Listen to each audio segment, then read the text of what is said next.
Salam Rahayu. Semoga kita semua dalam lindungan Tuhan dan diberi rahmat dan kenikmatan yang tidak terhingga. Ketemu lagi di channelnya Kejawentus. Konten ini kita akan bahas Palereman Umbul Jambe Alas Ketonggo yang terletak di Desa Paron, Ngawi, Jawa Timur. Kita akan bahas di sini tentang tata cara dan langkah-langkah untuk melakukan ritual di Alas Ketonggo yang bertepatan di Umbul Jambe. Silahkan disimak. Di sini kita sudah ketemu gerbangnya Umbul Jambe. Mari kita lihat dan amatin sebelum kita melangkah ke dalam. Di sini gerbangnya berwarna hitam dan kuning serta ada lambang burung. Kita akan lihat-lihat dulu. Ini adalah papan larangan. Di sini kita tidak boleh melakukan penebangan pohon secara ilegal, coret-mencoret atau merusak situs Umbul Jambe. Silahkan dibaca untuk sebelum masuk. Dan itu terlihat sungai.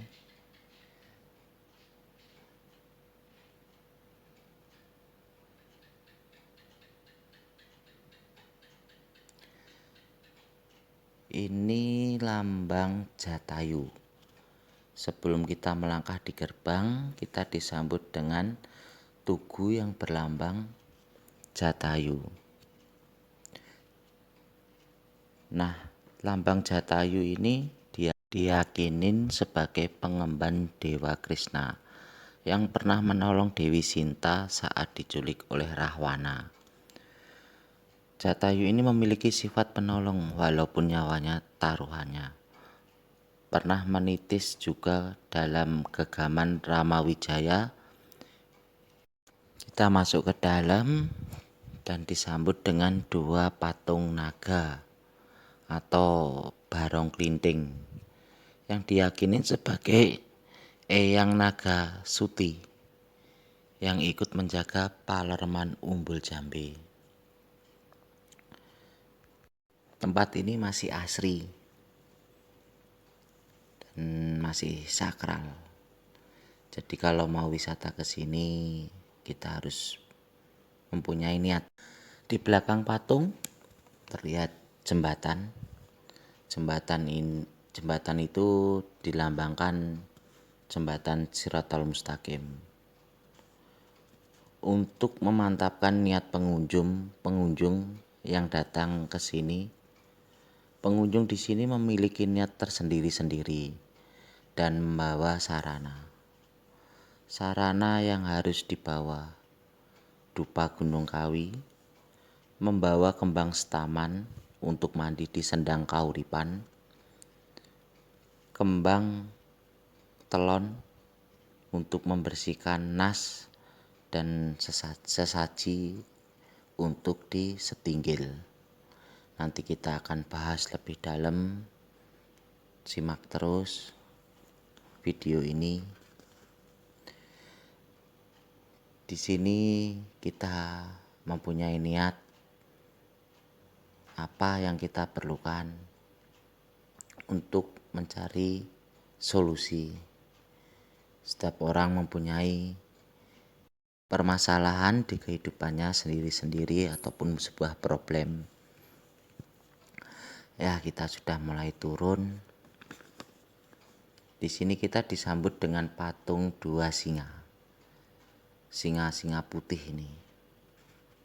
Dan di belakang singa ada sebuah lukisan yang menggambarkan beberapa ornamen. Nah, lukisan pertama menggambarkan sebuah petani, sebuah guru atau orang usaha.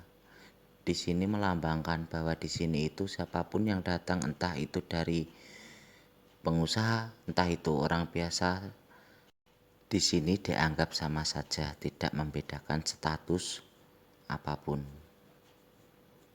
Sama-sama mengais rezeki, sama-sama meminta petunjuk pada yang di atas. Nah, gambar yang kedua ini adalah gambar tugu umat yang memiliki makna siapapun yang datang ke sini harus saling menghormati, menghargai. Nah, ini lukisan ketiga. Lukisan ketiga ini menggambarkan beberapa tempat ibadah seperti Hindu, Pura, Buddha, dan Islam.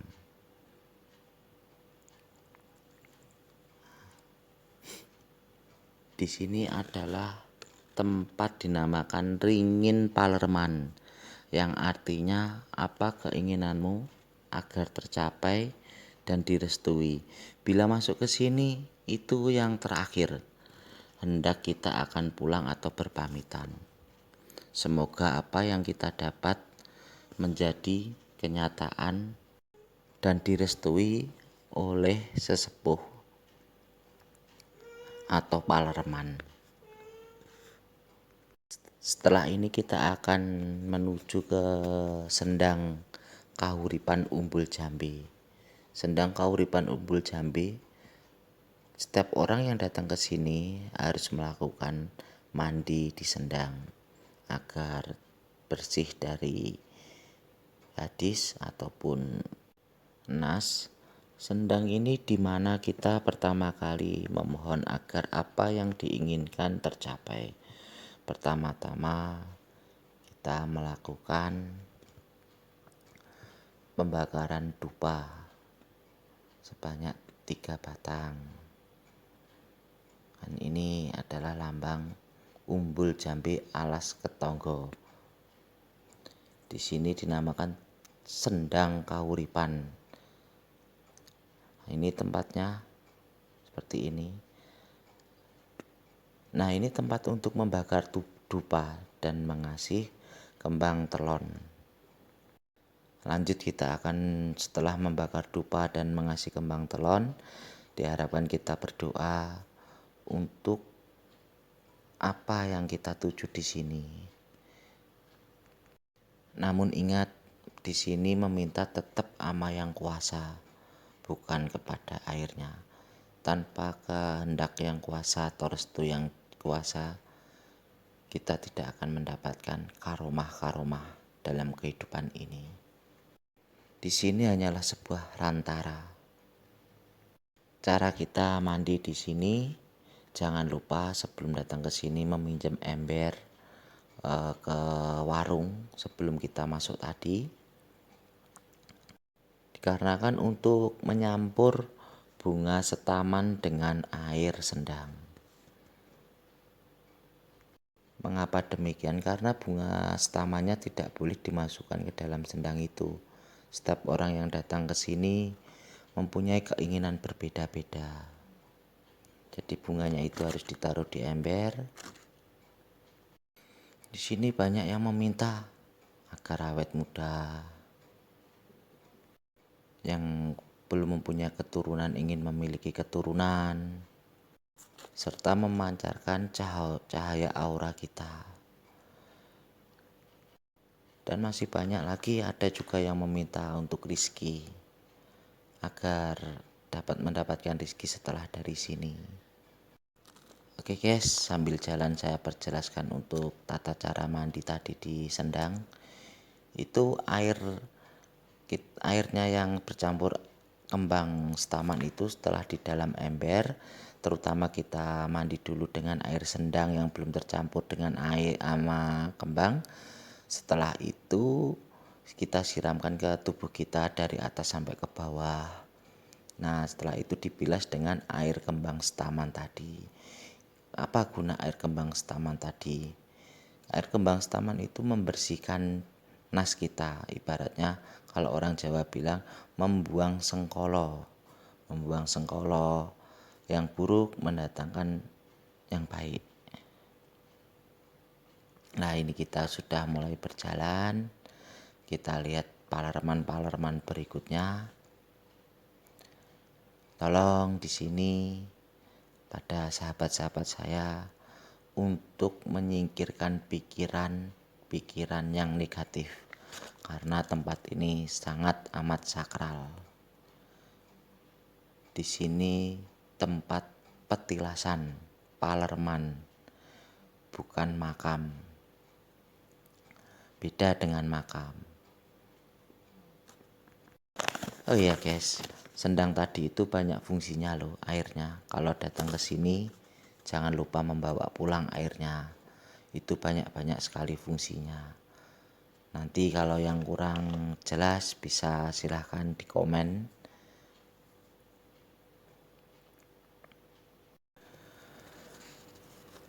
Kita berjalan, ini ada pertama kali kita akan jumpai sebuah tugu. Tugu ini dinamakan Tugu Umat, dan ini patung gajah yang diyakinin oleh umat Hindu yaitu sebagai dewa Gasa. Ini adalah patung tugunya.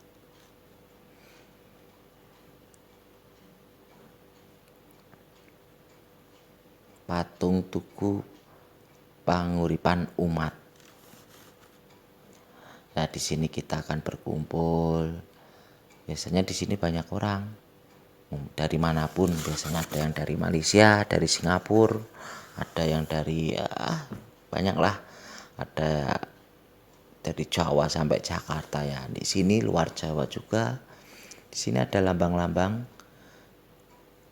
gambar-gambar Punokawan, bendera merah putih, dan gambar presiden serta wakil presiden. Ini gambar Semar, dan ini patung Batra Siwa dan Batra Wisnu.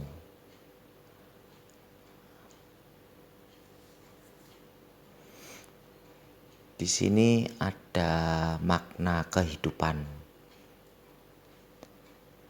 Sabda kita tentang kehidupan. Nah, ini yang sangat susah untuk dijabarkan. Ini mungkin kalau dijabarin bisa sampai 2 jam guys. Kita nggak bisa menjabarkan ini. Nanti suatu saat akan saya jabarkan di konten berikutnya. Umbul Jambe itu memiliki 75 palerman dan 30 palerman yang konon masih dihuni oleh raja-raja.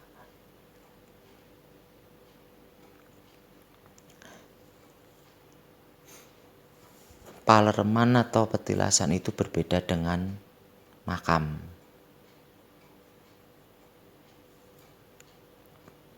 Di sini kita akan datang pertama kali. Yang kita jumpai adalah palerman yang seperti di video ini.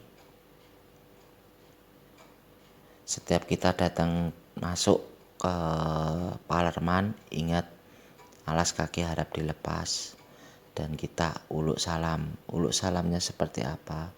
Sugeng Rahayu untuk yang kejawen, atau untuk yang beragama lain bisa melakukan seperti agama yang kita yakinin.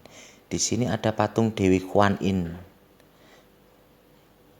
Kenapa di patung Dewi Kuan Yin ada wali kecil itu? Wali kecil itu hanya untuk memasang dupa setelah kita berdoa, dan diyakinin oleh untuk agama Buddha. Nah, kita akan keluar untuk melihat palerman-palerman yang lain. Suasana di sini sangat asri dan hening. Kalau orang Jawa bilang bagus untuk ilmu rasa, olah raga, olah batin. Tujuan saya ke sini untuk mencari rezeki. Rezeki yang diberikan kepada sesepuh atau yang dibilang orang Jawa sebagai ini, sebagai dawuh. Konon tempat ini juga sering dibilang ya untuk mencari sebuah angka, yaitu disebut togel.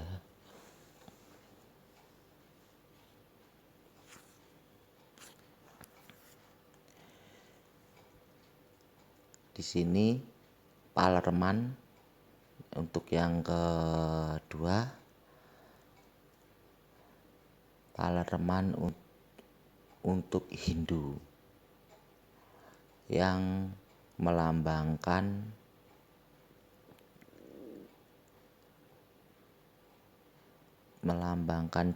patung Jatayu. Dan ini mari saya lepas dulu alas kaki saya. Sini ada patung Jatayu dan lukisan Dewa Wisnu dan Dewa Siwa. Di sini juga ada tempat dupa untuk pembakaran dupa, untuk kita memohon kepada Dewa Wisnu dan Dewa Siwa. Ucapkan keinginan Anda di sini. Di sini kebanyakan keyakinan agama Hindu.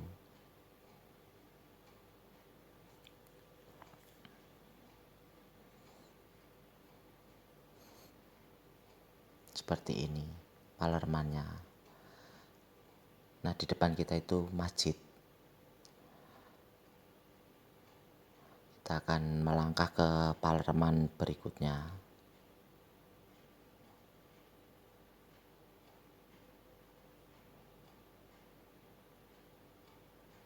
Di sini kita bisa menggunakan jasa juru kunci. Bila mau ke sini bingung, silahkan komen. Nanti akan saya lanjutkan ke Jepri. Jepri itu jalur pribadi. Nah, ini adalah Setinggil, di mana Raja Brawijaya V dan Eyang Heru Cokro bersinggah. Tempat inilah yang biasanya saya tuju. Saya kalau di sini tuh bisa sampai 3 hari. Apa yang saya dapat di sini? Untuk ketenangan jiwa, untuk membuka rezeki, dan saya harus kerja seperti apa, usaha seperti apa.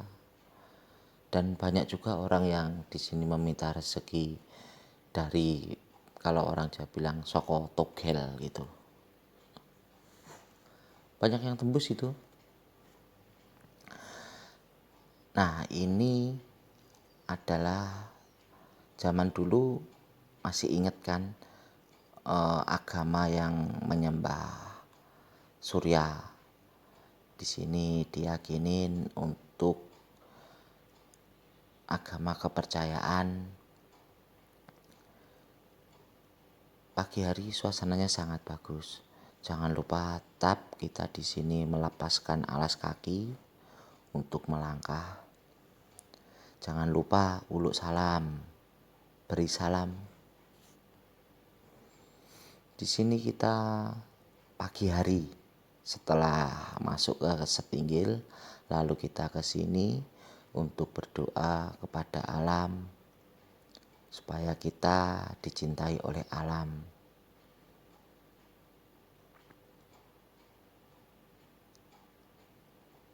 Setiap Palerman pasti ada tempat untuk dupa. Duh, mengapa kok tidak menggunakan minyak wangi atau gimana? Itu kalau kita bahas akan jauh nanti. Bisa sampai berjam-jam. Ya, ikut singkatnya saja, kita anut apa yang budaya diturunkan oleh leluhur kita. Di sini kita bisa untuk menginap,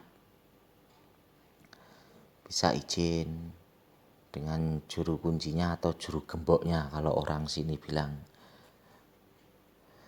Silahkan nanti komen di channel saya kalau masih ada yang pertanyaan-pertanyaan yang ditanya bila ada yang kurang paham.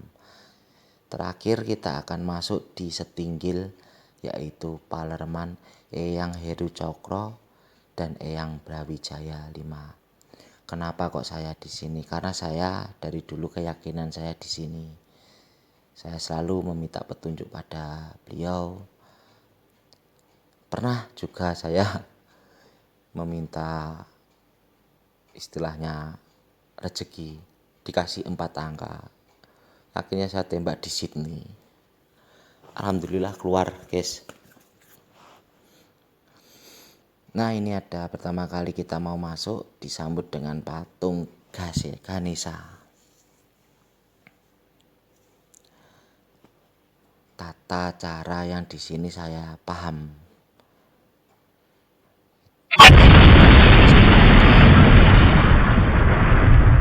Kita ucapkan uluk salam. Usahakan setiap naik tangga kita lakukan uluk salam dengan cara berlutut. Ini dinamakan setinggil. Jangan ragu untuk datang ke sini bila lagi ada problem-problem kehidupan. Di sini kita bisa berdoa pada Yang Kuasa. Ada lantarannya. Kalau kita jabarin akan panjang nanti. Nah, di sini kalau datang di sini kita akan membuka kembang telon, terus minyak serimpi, rokok kelobot, dan membakar dupa. Kalau ke sini usahakan maghrib setelah kita mandi naik ke sini berdoa. Bila masih bingung untuk gimana cara menjawabnya, berdoanya, gak apa-apa, langsung tanya ke saya, nanti akan saya arahkan.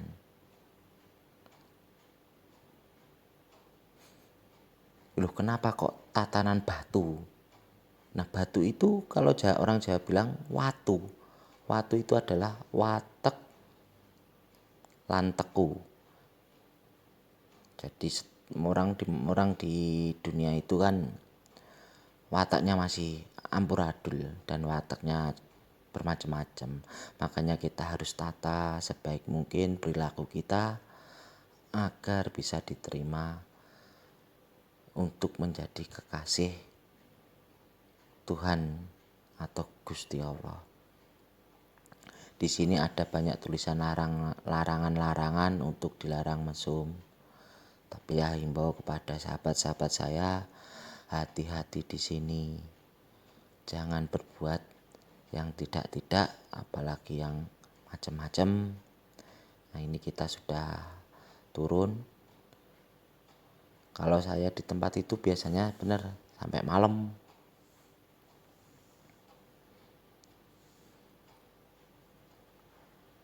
Nah, ini dari jauh ada sebuah pura, ya kayak pura lah, saya bilang sebenarnya bukan pura, tapi di situ untuk menenangkan pikiran, membaca doa, menangisi yang di atas agar apa keinginan kita terwujud. Ingat, tetap meminta kepada Tuhan Yang Maha Esa. Boleh kita meminta ke yang lain, namun itu hanya sebuah lantara. Nah, kita akan balik lagi ke tempat saya nongkrong. Ini adalah musola. Saya selalu nongkrong di depan sana sebelum pintu gerbang masuk. Di sini benar-benar banyak arti. Sebelum sampean datang ke Srigati, lebih baik datang ke sini dulu untuk membuka diri, untuk membersihkan diri kita.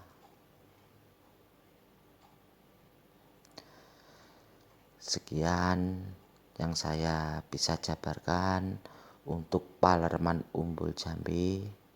Ingat, musyrik tidaknya bukan terletak pada sebuah tempat ataupun benda.